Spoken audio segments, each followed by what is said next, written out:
কলকাতা নিউজে আপনাদের স্বাগত। কলকাতা কলিং নিয়ে আমি ইন্দিরা। সারা দেশ জুড়ে পালিত হচ্ছে সম্প্রীতি, ভালোবাসা এবং ভাতৃবন্ধনের উৎসব রাখি। এই উৎসবে পিছিয়ে নেই শারীরিকভাবে পিছিয়ে পড়া ভাই বোনেরাও। আজ পরিবহন কর্মীদের ভাতৃবন্ধনে আবদ্ধ হলেন শারীরিকভাবে পিছিয়ে পড়া এই নাগরিকরা। শারীরিকভাবে পিছিয়ে পড়া ভাই বোনেরা রাখি পরানো বাস কন্ডাক্টরদের।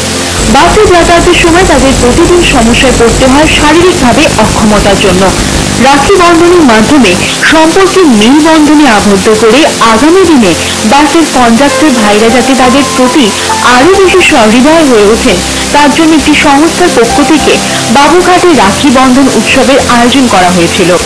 এদিনের উৎসবে উপস্থিত ছিলেন রাজ্যের নারী ও সমাজ কল্যাণ মন্ত্রী সাবিত্রী মিত্র।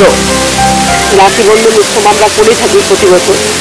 এবার আমরা পরিবহন দপ্তরের সঙ্গে আমার প্রতিবন্ধী ভাই বোনেরা রাখি বন্ধনের জন্য আজকের এই অনুষ্ঠানটা করা হয়েছে। কিন্তু বিষয়টা নিয়ে তাদের হাতে আমার প্রতিবন্ধী ছেলেমেয়েরা রাখি দেবে একটা বন্ধুত্ব স্থাপন করা, যে অনেকেই বাসে উঠতে পারে না এবং সেই জন্য যে তাদের যে উঠবার যে সিস্টেমটা ফেরিটা একটা করা উচিত, একটা সিস্টেমটা করা উচিত। অনেকের পা থাকে না, এরকম সমস্যা আছে। এটা নিয়ে পরিবহন মন্ত্রীর সাথে কথা বলবো। অলরেডি আমরা পরিবহন মন্ত্রীর কাছে একটা চিঠি দিয়েছি যে আমাদের প্রতিবন্ধী ভাইদের আমাদের স্মার্ট কার্ড আমরা করবো।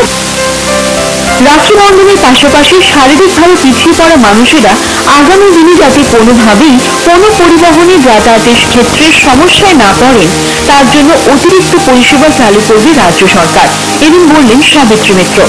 আর এই নিয়ে তিনি কথাও বলেছেন পরিবহন দপ্তরের সঙ্গে। এইভাবে মানুষের মধ্যে মানুষের যে সম্পর্কটা সেটা আরো খুব ভালো হয়ে ওঠে। এই রাখি বন্ধনের মাধ্যমে গিয়ে আরো প্রতিবন্ধী ভাইরা তারা ভালো করুক, তারা আরো ভালো হচ্ছে বলে আমি বাস কন্ডাক্টর ড্রাইভার দাদাদেরকে আমরা রাখি পড়ালাম, এতে আরো খুবই আনন্দিত হলাম। আসলে আমাদের সঙ্গে তো ওদের তেমন ঠিক যোগাযোগ হয় না, ওরাও আমাদের বোঝে না, আর আমরাও ঠিক হয়তো বুঝতে পারি না। কিন্তু এই যে রাখি পরানোর যে একটা বন্ধুত্ব বা ভাই বোনের যে সম্পর্ক, আমার মনে হয় এটা দিয়ে আমাদের মধুর সম্পর্ক একটা হয়ে যাবে। শারীরিকভাবে অক্ষমতার কথা ভেবে রাজ্য সরকার পদক্ষেপ নিলে খুশি হবেন এইসব পিছিয়ে পড়া মানুষ। ক্যামেরায় উৎস রায়ের সঙ্গে রফিকুল জমাদারের রিপোর্ট, আজ নিউজ, কলকাতা।